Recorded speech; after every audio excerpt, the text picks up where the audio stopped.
नमस्कार, आप देख रहे हैं न्यूज़ 29 इंडिया। मैं हूं साक्षी। आइए नजर डालते हैं अभी की ताजा खबरों पर।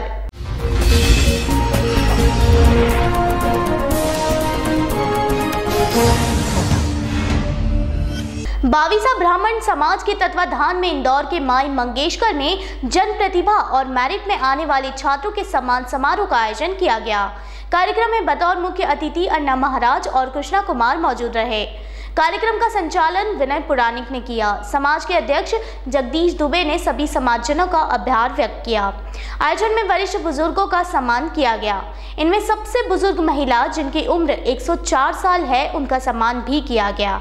आयोजन में 78 वर्ष उम्र की वरिष्ठ बुजुर्ग पुष्पा देवी उपाध्याय का भी सम्मान किया गया।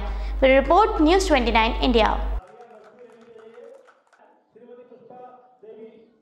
इंदौर विधानसभा क्रमांक 1 के विधायक संजय शुक्ला पूर्व भाजपा विधायक सुदर्शन गुप्ता के घर पहुंचे और उनका आशीर्वाद लिया।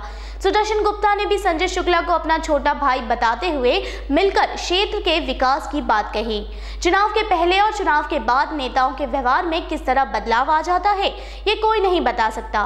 चुनाव के पहले एक तरफ जहां सुदर्शन गुप्ता और संजय शुक्ला ने एक दूसरे पर जमकर आरोप लगाए थे, अब वहीं दोनों चुनाव के बाद हंसकर गले मिले और क्षेत्र के मिलकर विकास करने की बात करने लगे।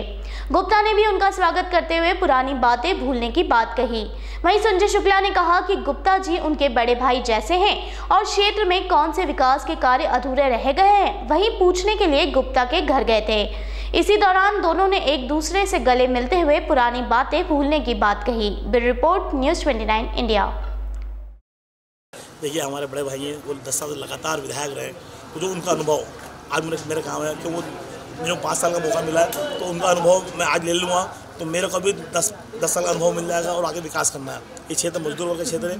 हम दोनों अलग अलग पार्टी चुनाव लड़े, परंतु अब जनता और जो हमारे जो मतदाता है, वो जो जिन्हें आशीर्वाद दिया है, वो एक ही है। अब उनका विकास करना है। वहाँ न तो ना भारतीय जनता पार्टी ना कांग्रेस, दोनों मिलकर विकास करेंगे, क्योंकि इन दोनों विकास की ज़रूरत है।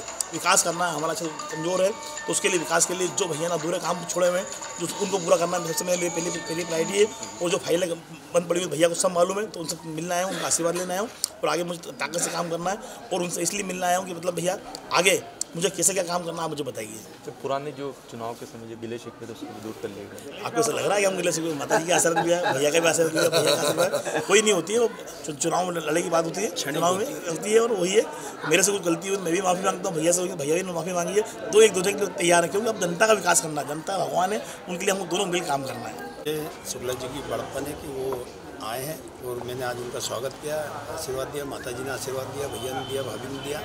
और हम दोनों का ये संकल्प है कि क्षेत्र का हम विकास करें, क्योंकि हमारा जो क्षेत्र है अत्यंत गरीब और मजदूर वर्ग का क्षेत्र है। मध्यम वर्गीय परिवार के लोग रहते हैं और उनकी अनेक समस्याएं हैं। पिछले 10 वर्षों तक मैं लगातार संघर्ष करता रहा और जो कार्य मेरे बचे हैं, अधूरे हैं, उनको संजय भाई पूरा करेंगे। और कहीं इनको कहीं तकलीफ आएगी तो मैं इनको पूरा सहयोग करूंगा।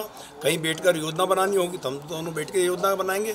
मेरे साथ अभी जो भारतीय जनता पार्टी के 12 पार्षद हैं, वो इन सबको सहयोग करेंगे। हम दोनों का जीतने और चुनाव के परिणाम के बाद हमारा एक लक्ष्य है कि पूरे क्षेत्र का चौमुखी विकास हो और जो अभी तक क्षेत्र पिछड़ा था उसको आगे लेके आए। मध्य प्रदेश समेत 3 राज्यों में कांग्रेस सरकार आने के बाद कांग्रेस कार्यकर्ताओं में जश्न का माहौल बना हुआ है। मध्य प्रदेश में कमलनाथ के नेतृत्व में मध्य प्रदेश में चुनाव लड़ा गया, जिसमें भारी मतों से मध्य प्रदेश में लोगों ने कांग्रेस को वोट देकर विजय बनाया।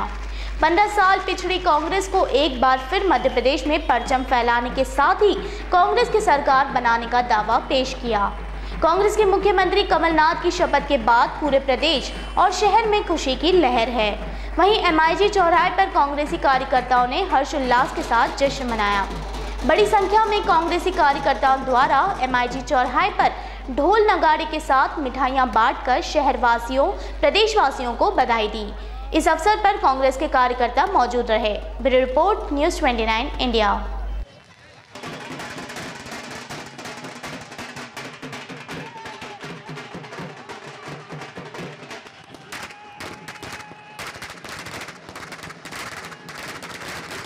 कि उन्होंने जिस प्रकार से अपनी कुर्सी संभालते ही आज CM पद की शपथ लेते ही जिस प्रकार से उन्होंने आज जो पहला निर्णय लिया है वो किसानों का कर्जा माफ़ कर दिया जाएगा, इस बात की खुशी मनाने के लिए हम लोग आज यहाँ पे उपस्थित हुएंगे और बताना चाहते हैं विपक्ष के लोगों को ये बताना चाहते हैं कि अभी तो ये लड़ाई है, आगे और लड़ाई है लोकसभा में, और अभी आगाज ऐसा है तो अंजाम कैसा होगा 5 साल के अंदर, ये आपको जनता के बीच में देखने को मिलेगा। 1984 दंगों में कोर्ट ने कांग्रेस नेता सज्जन कुमार को उम्र कैद की सजा सुनाई है।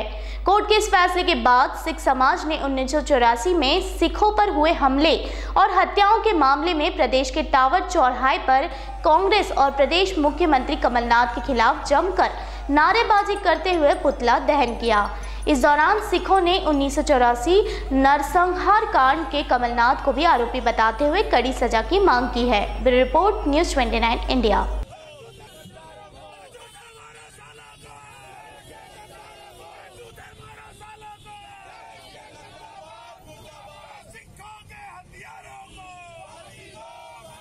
इस मुखिया को जो कांग्रेस का बना हुआ है यहाँ पर, ये दोषी है, हत्यारा है, और इसके हम मांग तक करते हैं कि इसको फांसी की सजा हो, क्योंकि ये आज काला दिवस के रूप में मनाया जाएगा। 17/12/2018 इंदौर MP और पूरे देश के लिए काला दिवस है। राष्ट्रीय संत भय्यू महाराज की खुदकुशी की गुत्थी सुलझने का नाम नहीं ले रही है। इस मामले में पुलिस अभी तक उनकी खुदकुशी के कारणों का पता नहीं लगा पाई, लेकिन भय्यू महाराज के वकील को फोन कर धमकाने के मामले में गिरफ्तार हुए भय्यू महाराज के ड्राइवर ने इस मामले को लेकर कुछ खुलासे किए हैं, जिसके आधार पर पुलिस ने कुछ और लोगों से पूछताछ शुरू करने की बात कही है। कुछ दिनों पहले भय्यू महाराज के एडवोकेट निवेश बड़जात्या को फोन पर धमकाने वाले भय्यू महाराज के ड्राइवर कैलाश को पुलिस ने गिरफ्तार कर लिया है। पूछताछ में कैलाश ने कई बातों का खुलासा किया। कैलाश ने बताया कि एडवोकेट बड़जात्या के पास भय्यू महाराज का बहुत रुपया और संपत्ति रखी है। यही नहीं, उसने पुलिस को बताया कि भय्यू महाराज का काफी रुपया उनके खास सेवादार विनायक के पास था और उनकी खुदकुशी के पीछे किसी युवती का हाथ भी है। इस मामले में आला अधिकारियों का कहना है कि अभी तक किसी युवती का चेहरा सामने नहीं आया है। कैलाश रिमांड पर है और उससे पूछताछ की जा रही है। DIG हरिनारायण चारी मिश्र ने बताया कि भय्यू महाराज की खुदकुशी के पीछे प्रॉपर्टी का विवाद होना मुख्य कारण नजर आ रहा है। भय्यू महाराज के ड्राइवर के गिरफ्तार होने के बाद इन बातों की आशंका और अधिक बढ़ गई है कि किसी युवती द्वारा ब्लैकमेल किया जा रहा था। वहीं भय्यू महाराज के खास सेवादार विनायक का भी किसी से कोई पता नहीं है। ऐसे में अब पुलिस के सामने आई इन नई जानकारियों के आधार पर भय्यू महाराज की खुदकुशी का खुलासा करना किसी चुनौती से कम नहीं है। Bureau report news 29 India. निवेश बड़जात्या जो एडवोकेट थे, उनको धमकी दी गई थी कि 5 करोड़ देना नहीं तो गोली मार देंगे। उसकी जांच के संबंध में हमने 3 आरोपियों को गिरफ्तार किया है। 3 आरोपियों को गिरफ्तार करने पर ये जानकारी मिली कि उन्होंने उसमें से एक जो भय्यू महाराज थे, उनका पुराना ड्राइवर है, जिसको उनकी मृत्यु के बाद वहाँ से हटा दिया था, वो भी षड्यंत्र था। उस पर पूछताछ जारी है अभी। इसमें कुछ भय्यू महाराज का कुछ इन्वॉल्वमेंट इसमें अभी तक कुछ खुलासे में बताया हो, या हत्या को लेकर कुछ? भय्यू महाराज ने जो सुसाइड केस था उसके संबंध में इससे पूछताछ की गई है। इसमें जो बयान दिए हैं कुछ के वो विनायक था, वो पैसे लेके गया है, और उसके साथ दूसरे और भी कोई जो लोग थे, कोई एक युवती का भी कुछ इन्वॉल्वमेंट है, तो उसकी अभी तस्दीक की जा रही है, अभी विवेचना में है ये। मतलब इसमें विवेचना में, प्रारंभिक विवेचना में पाया गया कि एक कॉल आया था और उस कॉल में मुख्य तौर पे कुछ पैसे की मांग की गई थी, वरना उसमें कुछ धमकियां दी गई थी। पुलिस ने इस मामले को बड़ी गंभीरता से लिया और इसमें जब जांच की तो पाया गया कि ये कॉल करने वाला उसी परिवार का रहने वाला एक पूर्व में ड्राइवर था, जिसने 1-2 लोगों के साथ मिलकर उनके कहने पे कॉल किया था। जब उसे पकड़ करके पूछताछ की गई तो उसमें कुछ संपत्ति संबंधी विवाद और कुछ पैसों को लेकर के उपजा हुआ पारस्परिक अंतर्द्वंद सामने आया है। इस पूरे मामले में पुलिस ने पूछताछ की है। इस बात की पूरी संभावना है कि जिन लोगों के नाम सामने आए हैं, तथ्यों को सत्यापित करने के लिए उन्हें भी आने वाले 2-3 दिनों में बुलाया जा रहा है। कुछ लोग जिनके नाम आए हैं वो यहाँ शहर में नहीं है, दूसरे शहरों में है या महाराष्ट्र में है। पुलिस उनकी तलाश कर रही है और उनसे भी उन तथ्यों के बारे में सत्यापित करने के लिए पूछताछ की जाएगी। सर, ये भी बात सामने आई कि कोई लड़की ब्लैकमेल कर रही थी भय्यू महाराज को, ऐसा भी ड्राइवर ने कुछ बताया है? अब इन तथ्यों के बारे में पुलिस तफ्दीक कर रही है, क्योंकि प्रमाणिक तथ्य नहीं आए हैं या कोई ऐसा प्रमाण नहीं आया है जिससे इस बात की पुष्टि की जा सके। पुलिस इस बात पे कुछ प्रमाण आने के बाद ही इसका पुष्टि या खंडन कर पाएगी। अभी की खबरों में बस इतना ही। लगातार खबरों के लिए बने रहिए न्यूज़ 29 इंडिया के साथ। एक देश सारे प्रदेश।